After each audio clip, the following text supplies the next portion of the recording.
ng mga tao, ang bawat bahay ay may sariling kwento. Di naiiba ang isang lumang bahay sa Santa Rita, Pampanga na sinasabing may makulay na kasaysayan. Ito ang Villa Epifania.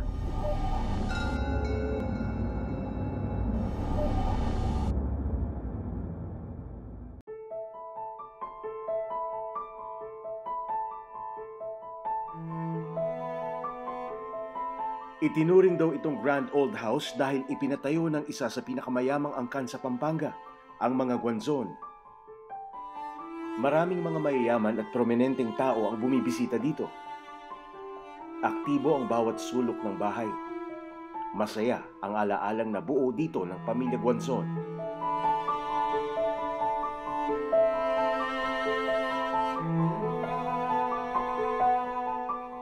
Makalipas ang 82 taon, kilala pa rin ang Villa Epifania sa Santa Rita. Ngunit para sa ibang dahilan na pinamumugaran di umano ito ng mga kaluluwa. Hello, Jay! Kamusta? Welcome to our villa. Oo, grabe ah. Sobrang luma na pala nito. Oo, matanda pa sa akin to. Ilang taon na ho ba itong bahay? Well, nung ang lolo ko nag-take over, 1932 pinakagawa ito. Spanish time, when you have your house by the plaza, by the city hall, and by the church, Yes. you are rich. Yes, yes. Hindi, tsaka hindi lang rich. Importante kayo mga... Oh, kasi naging Pamilya. gobernador yung bali lolo ko, no? Uncle Lolo. Governor ng Pampanga. Pampanga. Okay, okay. Yung stairway pa lang talagang grand na, no? Oo. Kasi Very walang pa typical. ako. Ito ako na lang nagpalagay kasi nasira na. Umangat na. Oo. Pinagagawaan ko. But these are very old. No? This is the second floor. This is where the rooms are. Now, this is the room of my grandparents.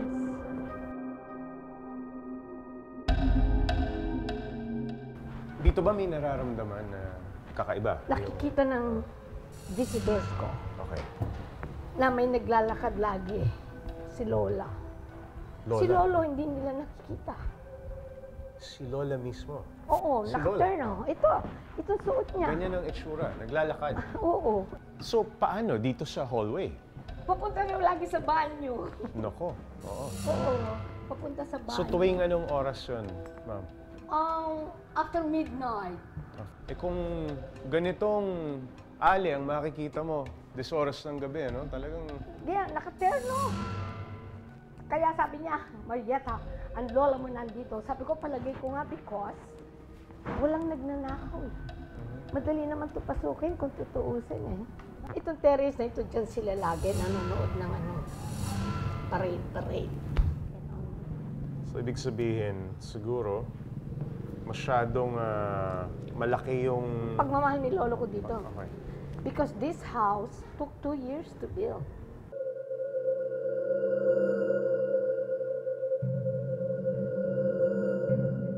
At saka pagka wala kami dito, may hindi sila nagpa-piano. Si lola ko mahilig mag-piano at saka kumanta. Hindi ba tumutugtog yung piano mag-isa? Walang ganun? Basta yung mga tao sa labas, kala namin nagpa-piano.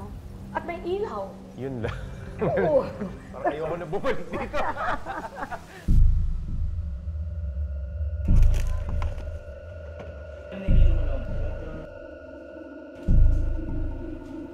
Para alamin kung may katotohanan ng sinasabing pagpaparamdam, nagkabit kami ng CCTV camera sa iba't ibang bahagi ng Villa Epifania. Sa loob ng 3 araw, oobserbahan namin ang mga pangyayari sa loob ng bahay. Pero hindi pa man kami natatapos sa pagsiset up. Kung binuksan ang ilaw, yung bumbilya biglang nalaglag. Dito nga nakupo yung direktor namin kanina kung hindi umalis, sakol sa ulo.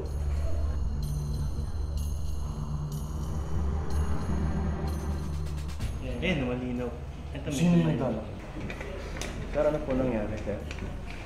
nagmamarch yung... Dumumi yung lens. Binado. Kanina, okay naman eh.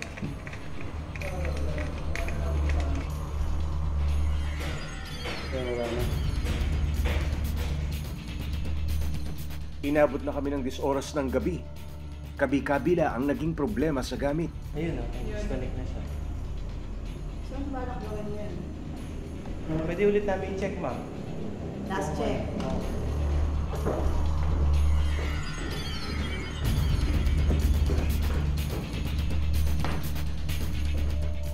Ano ang misteryong bumabalot sa Villa Epifania?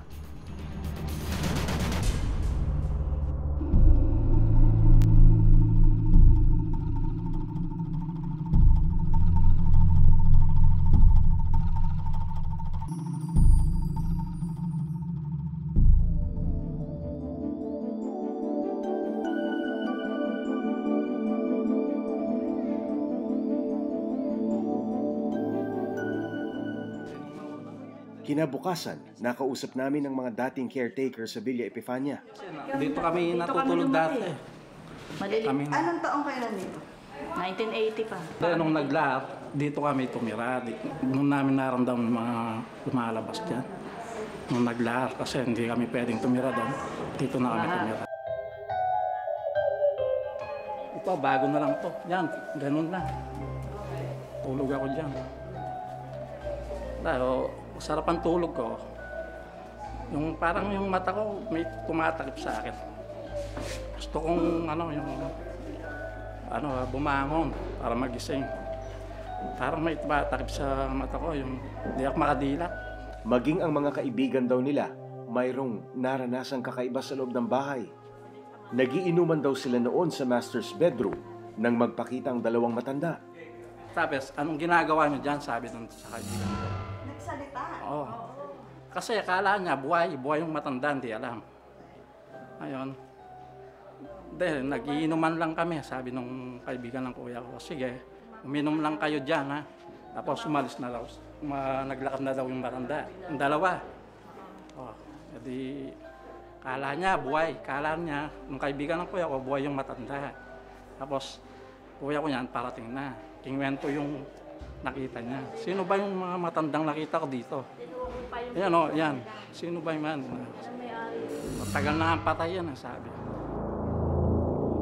Mga bumabagsak na gamit, mga yabag, ingay ng mga naglalarong bata at inaayos na mga upuan ang karaniwang naririnig umano tuwing sasapit ang gabi.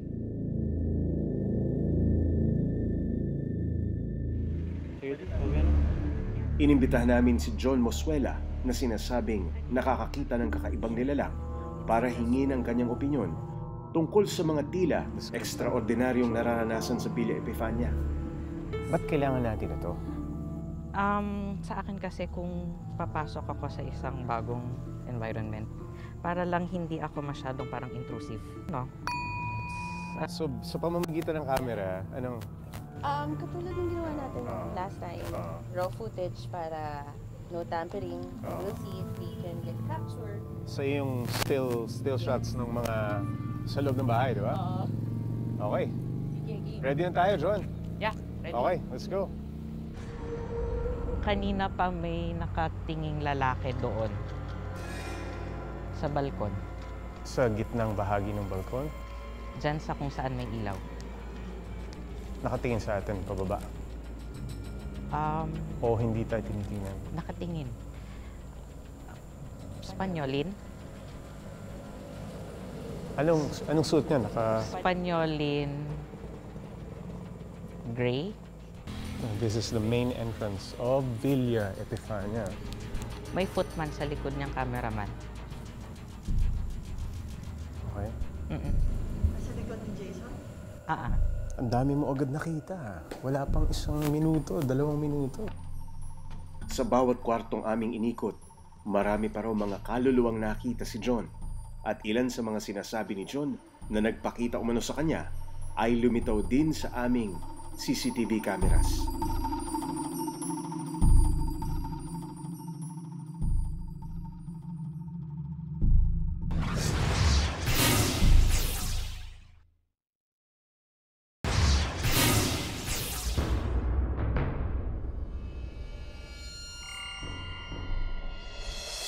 O John, saan tayo? Akit na tayo? Sige, akit tayo.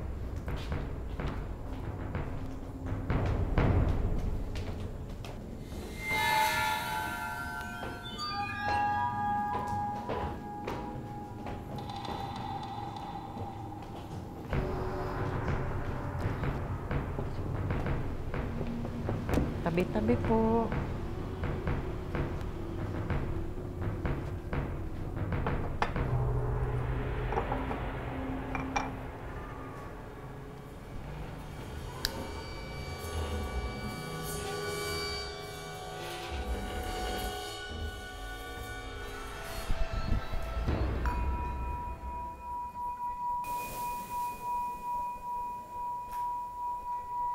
Pagpasok pa lang ng kwarto, may nakita na agad si John.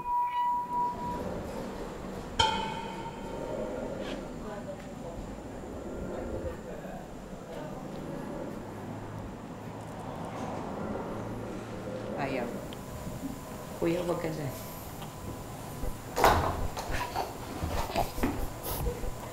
Magagalit yan, nakaupo. May nakaupo dyan? Kanina pa. Ano, matanda? Lalaki, babae? Lalaki. Kanina pa may gustong sabihin, hindi ko pa naiintindihan. Tapos may matandang babaeng nakaupo doon. Sikit na? Yung mahabang upo. Ayaw magsalita eh. Madami bang tao dito? Isa lang ang talagang nagsa-stand out. Sino? Yung nakaupo din na ayaw magsalita. Ayaw niyang pumayag makapag-usap. Tahimik na daw siya eh. Bait niya ako dito. Kasi nasa likod mo siya kanina. Grabe, kinikilabutan ako kayo. Nagtutuma yung mukha. Tumayo siya. Kasi kinabi kung ano yung posisyon mo kanina. Ano? Simula nung kaninang tinitingnan na kita. Hindi ko na alam kung ikaw o siya yung nakikita ko. Kanina? Habang nag-uusap kami ni John, patindi ng patindi ang lamig na nararamdaman ko. Lakas sa likod. Ito. Parang hindi naman siya sumasabi sa tao. Yung kanina, tumanggi lang siya. Miyembro ba siya ng pamilya? Hindi. Miyembro siya ng pamilya. Isang kaluluwa daw ng lalaki ang sumusunod sa akin.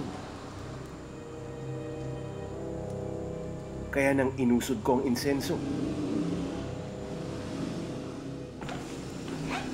Hindi ikaw yun. Ha? Hindi ikaw yun. Hindi mo iniisip yun.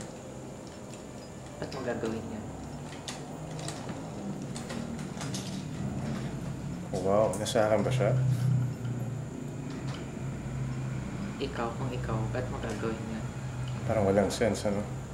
Hindi ikaw yun. Siya yun.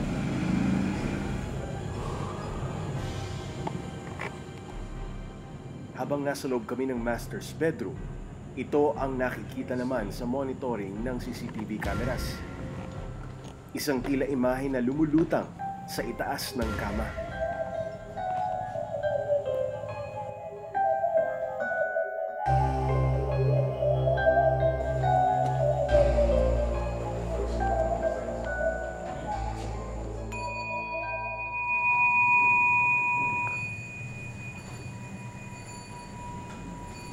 Diyan kinakabahan ako Bakit?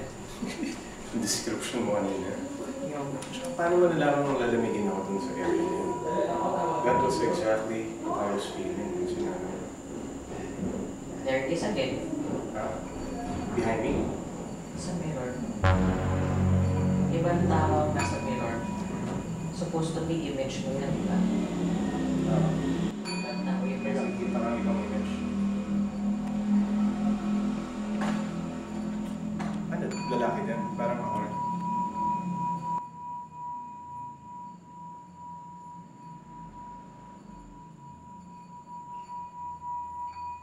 Iba rin yung nasa mirror. Dito. Hindi ikaw yun. Yan ba yung image kanina?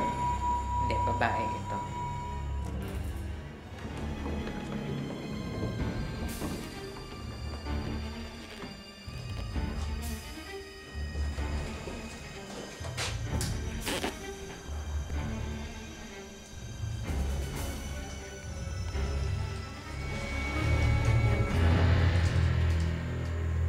Bakit kandila? Hindi insenso. Mas mabigat na dito eh. Mabigat na. Hindi nakakaya. Ako lang ba o ayaw matunaw nitong wax? Ayaw.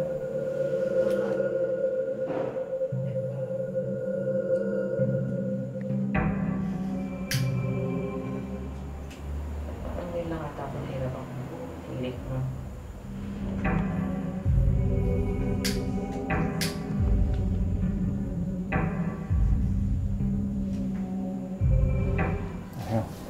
Ako lang ba o ayaw kanila? Sa puntong ito, nagsimula ng umalulong ang aso.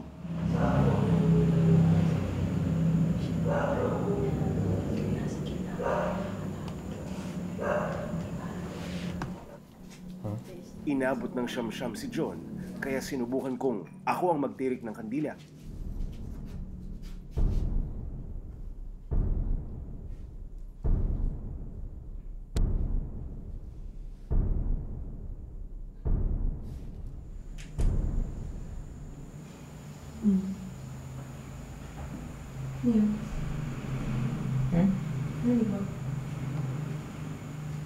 Sino yan? May umungol, dalawa. Babae. Parang umuo. Ganun. Sino? Parang boses ng babae ang aming narinig.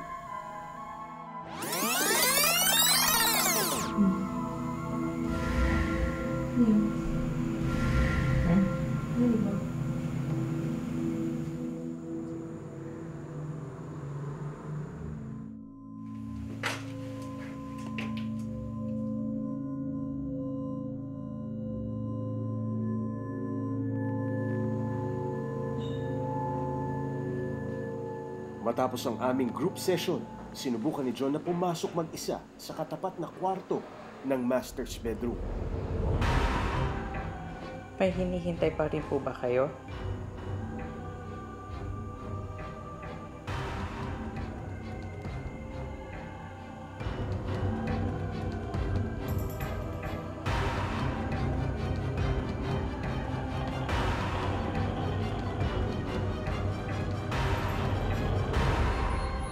Sige. Alis po ako!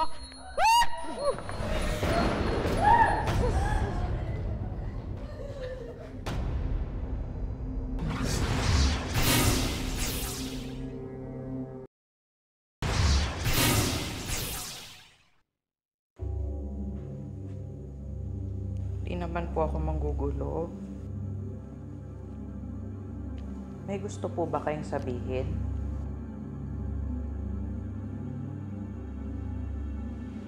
May hinihintay pa rin po ba kayo? Sige. Alis na po ako!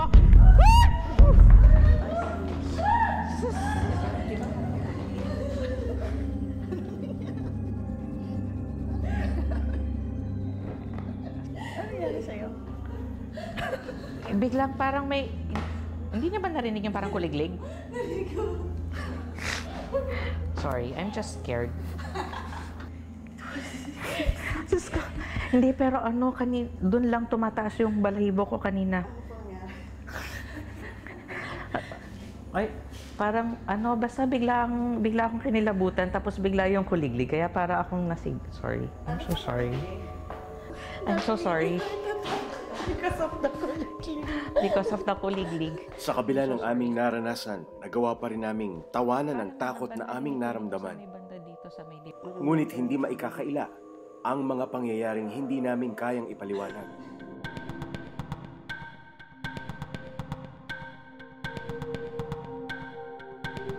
Matapos naming makalap lahat ng aming nakuhanan, ipapasuri ang mga ito sa isang eksperto.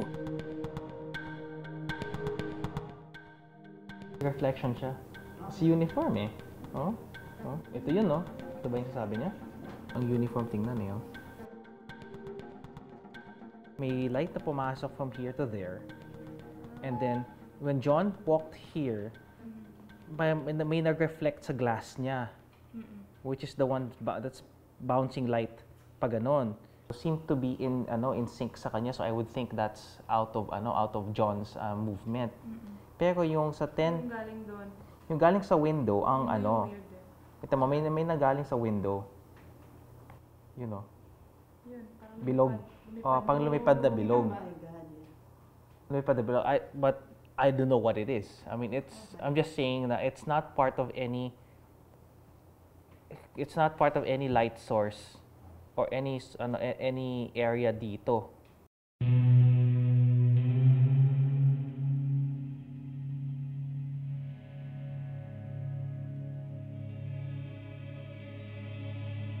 Oh, that is weird.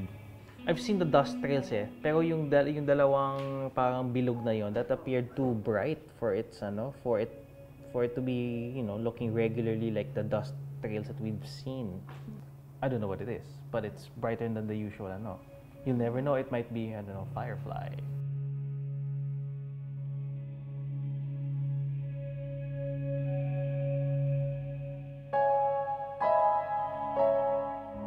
That might be kasi the design of the door. If it was closed. Since it's red wood It's reddish also. Sir, bakit sa bintana siya lumitaw? Yung shadow siya? No. Reflection to ng glass. Baka ito, sir. Baka ito yung window. Maybe. Oo nga, sir. That's the doorway. Sa kabilang room. Ang imaheng lumitaw sa litrato na inakala namin na nasa salamin sa master's bedroom ay kuha pala mula sa katapat na kwarto.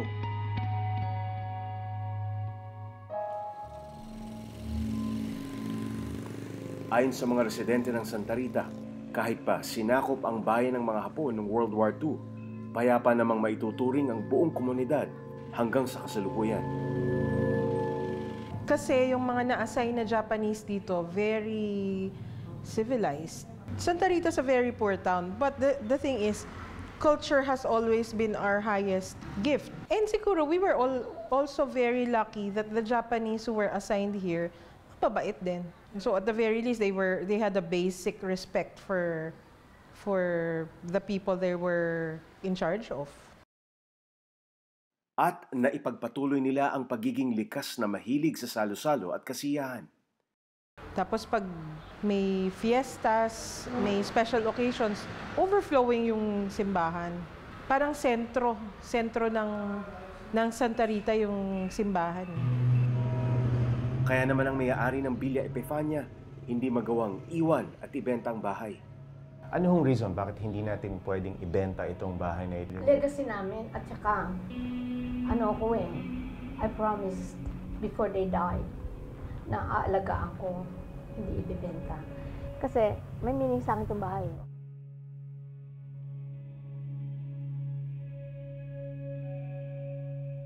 Sa 3 araw naming pamamalagi sa loob ng Villa Epifania, naramdaman namin kung gaano ito pinahalagahan, di lang ng kasalukuyang may-ari nito, kundi pati na rin ng mga minsay tumira rito. Marahil ang mga sinasabing kababalaghan na nararanasan sa bahay ay nagmumula sa mga kaluluwang patuloy na nagmamahal sa Villa Epifania. Dahil marahil para sa kanila at kay Mrs. Marieta, higit pa sa bahay ang Villa Epifania. Para sa kanila, ito ang bantayog at magiging bantayog ng kanilang alaala. Magandang gabi po sa inyong lahat. Ako po si Jay Taruk at ito ang Eyewitness.